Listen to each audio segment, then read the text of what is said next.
दोस्तों, मैं हमेशा आपको एक बात बोलती हूँ, अपने आइकॉन्स बहुत सोच समझ कर चुनिए। सिर्फ इसीलिए कि कोई चौका छक्का बहुत अच्छा मारता है या फिर इसीलिए कि कोई बहुत जबरदस्त एक्शन फिल्में करता है, किसी की डायलॉग डिलीवरी बहुत अच्छी है, उसको आइकॉन मत बनाइए।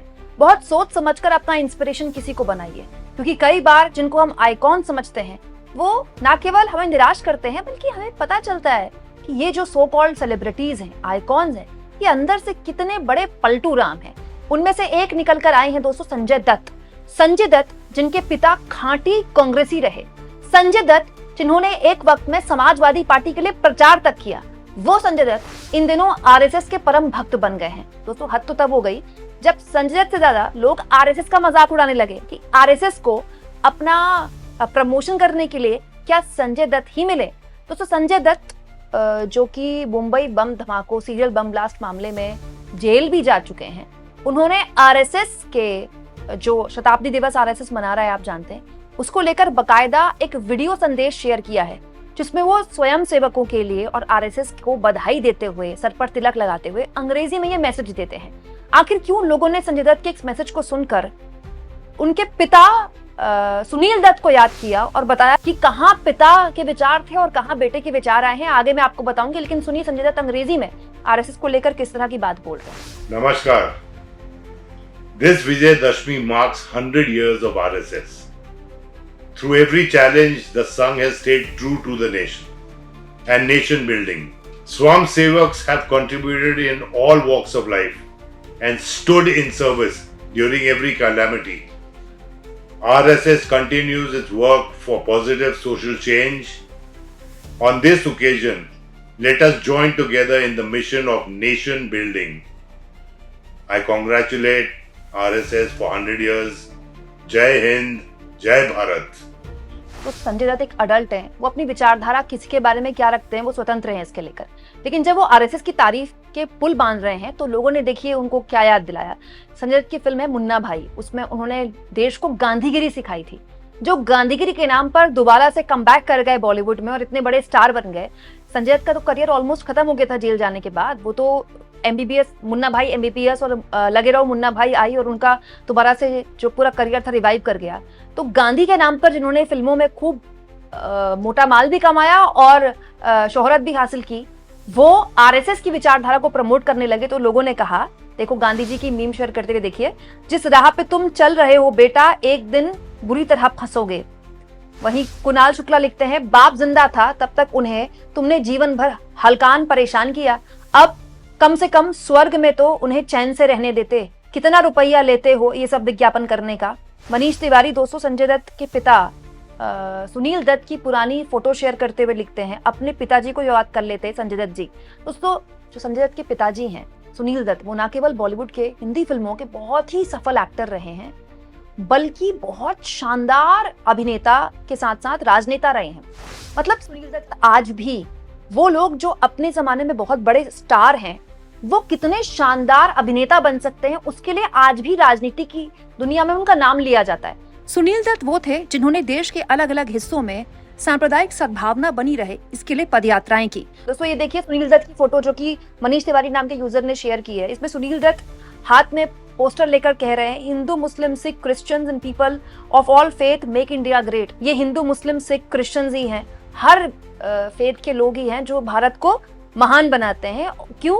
क्योंकि जो शांति है वही एक जवाब है। दोस्तों, हरमीत कौर है कांग्रेस पार्टी की नेता, उन्होंने भी संजय दत्त को सुनाया इस मामले में और कहा, शर्म आनी चाहिए तुम्हें, सिर्फ चंद पैसों के लिए अपने पिता सुनील दत्त की सम्मानीय विरासत का अपमान कर रहे हो। सुनील दत्त जी विविधता में एकता, सहिष्णुता और हर धर्म व इंसान के सम्मान के पक्षधर थे। एक धर्मनिरपेक्ष और समाजवादी देश को संविधान के सिद्धांतों का पालन करना था और ये वीडियो तुम्हारे पिता के सिद्धांतों के विपरीत है। दोस्तों, रॉल्फ गांधी नाम के एक यूजर हैं, लिखते हैं, आरएसएस को आपसे अच्छा एम्बेसडर नहीं मिल सकता, बहुत मस्त जोड़ी है। लोगों ने कटाक्ष के तौर पर यहाँ पर कहा। तो मैं आपको बताऊं, सुनील दत्त इतनी बड़ी शख्सियत थे, इतनी बड़ी शख्सियत थे, इतने मतलब अपने उसूलों के पक्के राजनेता थे कि मुंबई में दंगे भड़के तो सुनील दत्त ने अपनी पार्टी के खिलाफ मोर्चा खोल दिया, कांग्रेस पार्टी के खिलाफ मोर्चा खोल दिया। उन्होंने अपनी पार्टी से इस्तीफा दे दिया, ये कहते हुए कि क्योंकि मैं सांसद हूँ और मैं दंगे नहीं रोक पाया, मुझे दुख है इस बात का। आप सोचिए, आज के दौर में आप किसी से कल्पना नहीं कर सकते, बड़े बड़े मंत्रियों के रहते हुए ऐसे ऐसे रेल दुर्घटनाएं हो रही हैं इस देश में, जो आजाद भारत में शायद इतना बड़ा रिकॉर्ड कभी बना ही नहीं। लेकिन मजाल है कि इस्तीफा देने की तो बात छोड़िए, कोई मांगता भी नहीं है। और सुनील दत्त ने खुद अपना इस्तीफा दे दिया एक सांसद के तौर पर, और अपनी पार्टी के खिलाफ मोर्चा खोल दिया कि उनकी पार्टी जो दंगे हुए मुंबई में उनको रोक पाने में विफल रही, वो फेल कर गई उनकी पार्टी। सोचिए मतलब उसूलों के इतने पक्के कि अपनी कुर्सी कुर्बान कर दी। 1984 में सुनील दत्त ने राम जेठमलानी के खिलाफ चुनाव लड़ा। राम जेठमलानी सुप्रीम कोर्ट के बहुत वरिष्ठ वकील, बहुत बड़े वकील हुआ करते थे। तो जेठमलानी ने उनका मजाक उड़ाया कि मैंने तो कई बड़े बड़ों को हराया है, तो मैं सुनील दत्त को भी हरा दूंगा। सुनील दत्त ने अपना प्रचार जानते हैं कैसे शुरू किया? सुनील दत्त मस्जिद में गए, नमाज पढ़ी, फिर मंदिर गए, फिर चर्च गए, और इसका मजाक उड़ाया गया। एंड ऑफ द डे इस चुनाव में राम जेठमलानी की शर्मनाक हार हुई और सुनील दत्त शानदार जीते। दोस्तों, दंगों का मैं आपको बता चुकी हूँ कि मुंबई में दंगों को लेकर उन्होंने अपनी पार्टी के खिलाफ मोर्चा खोल दिया। 1985 में झुग्गी वासियों के मुद्दे को लेकर भी वो बहुत गंभीर थे, और तब भी उन्होंने अपनी पार्टी के खिलाफ मोर्चा खोला कि भाई आप झुग्गी वासियों के हित में काम कीजिए। स्थितियां ये आ गई थी कि सुनील दत्त एक कांग्रेसी और राजनेता से कहीं ज्यादा जो नेहरू और महात्मा गांधी के विचार हैं, उनके ब्रांड एम्बेसडर बन गए थे कांग्रेस पार्टी के अंदर। यही वजह है कि जो दत्त फैमिली है उनका बहुत सम्मान है गांधी फैमिली के बीच। हालांकि ये बात सही है दोस्तों कि सुनील दत्त अपने जो जीवन के कुछ जो आखिरी साल थे उसमें काफी दुखी भी रहे। उनके बेटे संजय दत्त पर जिस तरह के आरोप लगे, फिर वो जेल गए, फिर उनको अपने मूल्यों से, अपने विचारों से समझौता करते हुए बेटे को बचाने के लिए उद्धव ठाकरे के पिता राज ठाकरे से बात करनी पड़ी, उनसे मुलाकात करनी पड़ी, क्योंकि संजय दत्त जिस तरह के गंभीर आरोपों में घिरे हुए थे उस वक्त, मतलब बहुत बुरी स्थिति संजय दत्त की हो गई थी। यही वजह है कि संजय दत्त को भी देखिए, आपको याद होगा कुछ साल पहले तक ये मुलायम सिंह यादव के लिए, समाजवादी पार्टी के लिए प्रचार किया करते थे संजय दत्त।